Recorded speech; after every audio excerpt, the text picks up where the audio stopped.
नमः संस्कृताय। संस्कृत साहित्य के अतिथियों, मैं संस्कृताश्रिता सूरजभान प्रयागराज से आज हम इस वीडियो में किरातार्जुनीयम का मंगलाचरण तत्पश्चात संपूर्ण प्रथम सर्ग का वाचन करेंगे। मित्रों, चैनल को लाइक और सब्सक्राइब करें। जतौ तो वंशस्थमुदीरितं जरौ, जतौ तो वंशस्थमुदीरितं जरौ। श्रियः कुरूणाम् अधिपस्य पालनीं, प्रजासु वृत्तिं यं युङ्क्तवेदितुम्। सवर्णिलिङ्गि विदितसमाययौ, युधिष्ठिरं द्वैतवने वनेचरः। कृतप्रणामस्य मही भुजे, जितां सपत्नेन् निवेदयिष्यतः। न विव्यते तस्य मनो न हि प्रियं, प्रवक्तुमिच्छन्ति मृषा हितैषिणः। द्विषां विघाताय विधातुमिच्छतो, रहस्यनुज्ञाम् अधिगम्य भूभृतः। शशौश्चयोदार्य विशेषशालिनीं, विनिश्चितार्थाम् इति वाचमाददे। क्रियासु युक्तैर्नृपचारचक्षुषो, न वञ्चनीया प्रभवो नु जीविभिः। अतो रहसि छन्तुं साधु साधु वा, हितं मनोहारि च दुर्लभं वचः। स किं सखा साधु न शास्ति योधिपं, हितान्ययः संशृणुते स किं प्रभु। सदानुकूलेषु हि कुर्वते रतिं, नृपेष्वमात्येषु च सर्वसम्पदः। निसर्गदुर्बोधं बोधविक्लवा, क्व भूपतीनां चरितं क्व जन्तवः। तवानुभावोऽयं वेदीयन्मया, निगूढतत्त्वं नयवर्त्म विशङ्कमानो भवतः पराभवं, नृपासनस्तोऽपि वनादिवासिनः। दुरोदरच्छद्मजितां समीहते, नयेन जेतुं जगतिं सुयोधन। तथापि जिहीमसभवजिगीषया, तनोति शुभ्रं गुणसम्पदायशः। समुन्नयन् भूतिमनार्यसङ्गमात्, वरं विरोधोऽपि सममहात्मभिः।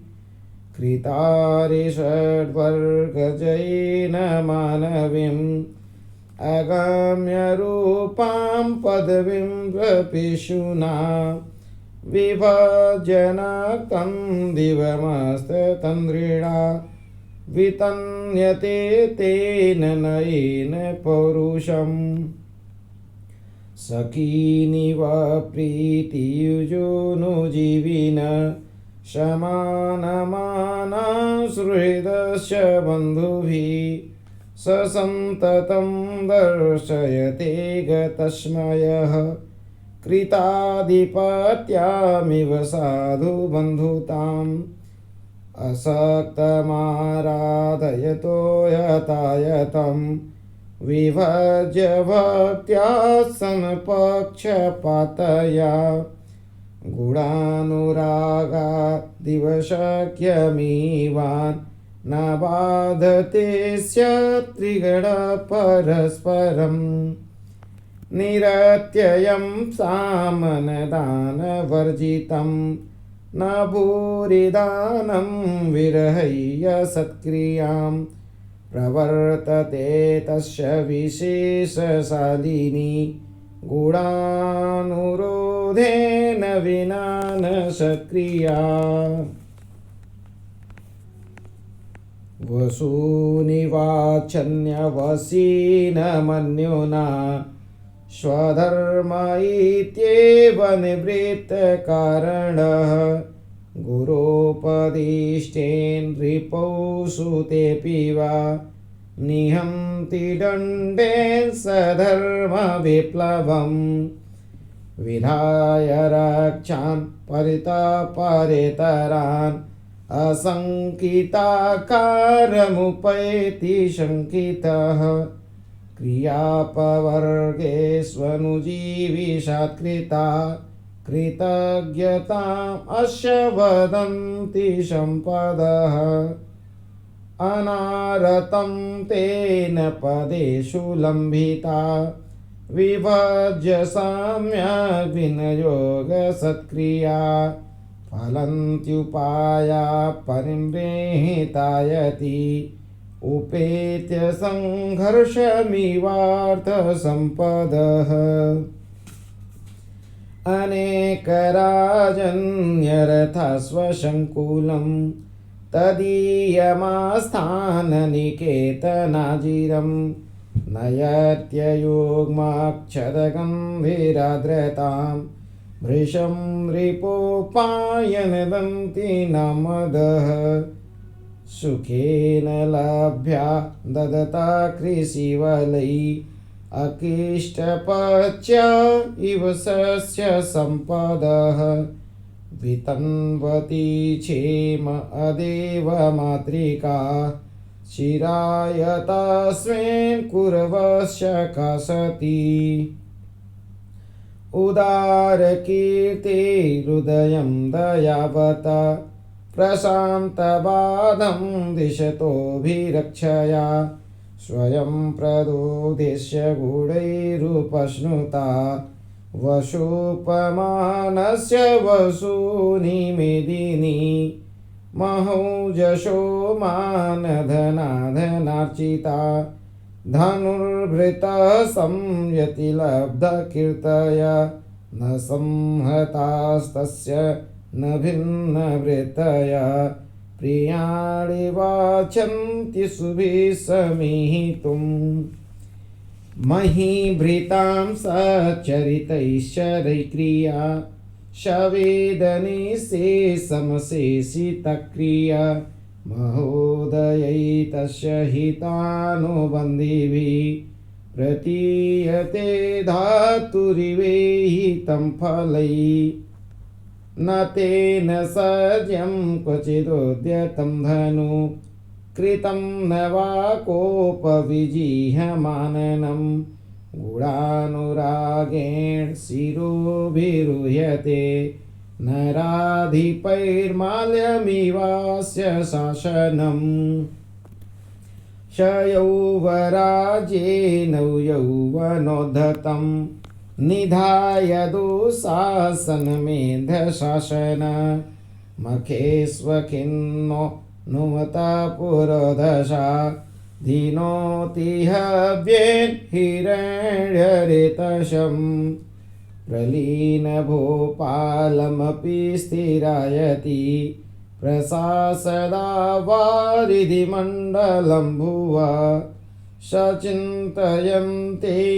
भियस्त्वदिश्यति अहो दुरन्ता बलवद्विरोधिता कथा प्रसंगेन जनैरोदाहृतात् अनुस्मृता खण्डलशूनु विक्रमा तवाभिधाना व्यततेन ताननः सदुस्सहान् मन्त्रपदादियोरग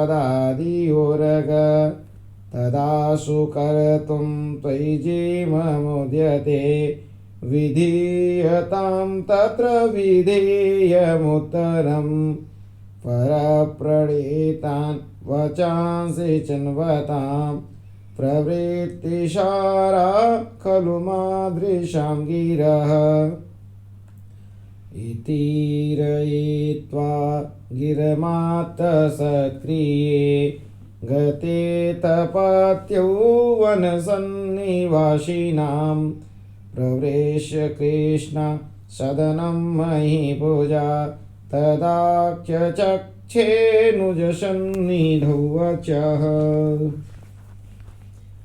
निशम्य सिद्धिं द्विषतामपाकृति ततस्ततस्या विनयन्तु मक्षमा नृपस्य मन्यो व्यवसायदीपिनी उदाजहार द्रुपदात्मजा गिरः। अब यहाँ से द्रौपदी बोलना शुरू करेगी 28वें श्लोक से। भवादृशेषु प्रमदा जनोदितं भवात्यधिक्षेपैवानुशासनं तथापि वक्तुं व्यवसाययन्ति मां निरस्तनारीशमया दुराधया अखण्डमाखण्डलतुल्यधामभिः चिरं धृता भूपतिभिः स्ववंशजैः त्वयात्महस्ते महीमरच्युता मतङ्गजेन स्रगिवापवर्जिता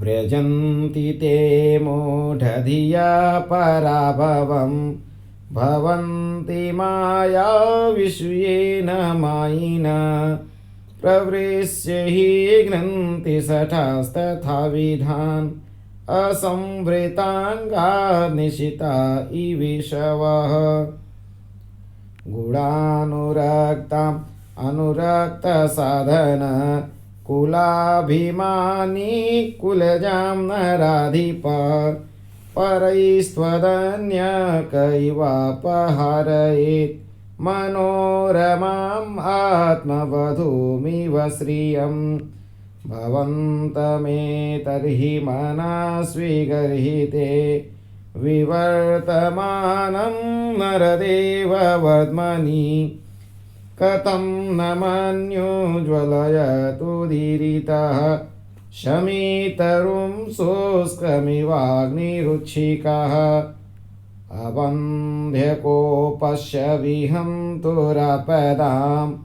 भवन्ति वस्या स्वयमेव देहिना अमर्षशून्येन जनस्य जन्तुना न जातहार्देन वेद्विषादर परिभ्रमल्लोहितचन्दनोचिता पदातिरन्तर्गिरिरेणुरुषितः महारथः सत्यधनस्य मानसं दुनोति नो कश्चिदयं रेकोदर विजित्य यः प्राज्यमयच्छदुत्तरान् कुरो न कोऽप्यं वसुवाशवोपमा शवल्कवांसांस्तवाधुना हरन् करोति मन्युं न कथं धनञ्जय